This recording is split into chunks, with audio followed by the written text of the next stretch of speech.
17 December खालि मोनायाव माजबाद regional forest अफिसारनि मावख'आव फिन दंफांजों बुंफबनाय गंसे ट्राकखौ जब्द खालामनो हायो। हरनि 9:30 रिंगासोआव माजबाद ओनसोलारि हाग्रा मावख'गिरि मिन्टु बर'नि दैदेननायाव हाग्रा रैखाथि हान्जाया माजबाद आरो अरां ओनसोलाव आयेन बेरेखा दंफांनि सिग्रोमनाय समाव तेजपुरनिफ्राय अरां फारसे AS 01 RC 9605 नम्बरनि दंफांजों बुंफबनाय गं 16 साखा गोनां गंसे ट्राकखौ हमनो हायो।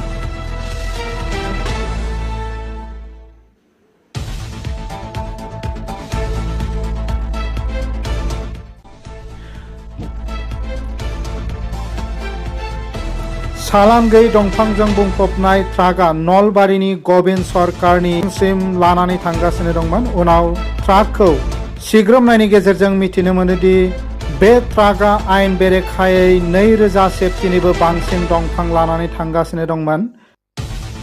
मख'नो गोनांदि माखासे मिथिंगा मोजां मोनग्रा ओनसोलनि रायजो राजाफोरा गोजोननाय फोरमायदों। 2000 सेफ्टिनिबो बांसिन दंफां ल'ड खालामनाय 16 साखा गोनां ट्राकआ अरुणाचल प्रदेशनि नामसाइ हाग्रानिफ्राय सालान गैयाजासे आसाम जानानै माबोरै बारबोखो बेयो साननो गोनां बाथ्रा। सिखाव फालांगिरि खालामनाय दंफांनि बेसेना 30 लाख रांसो जागोन होननानै मिथिनो मोननाय जादों।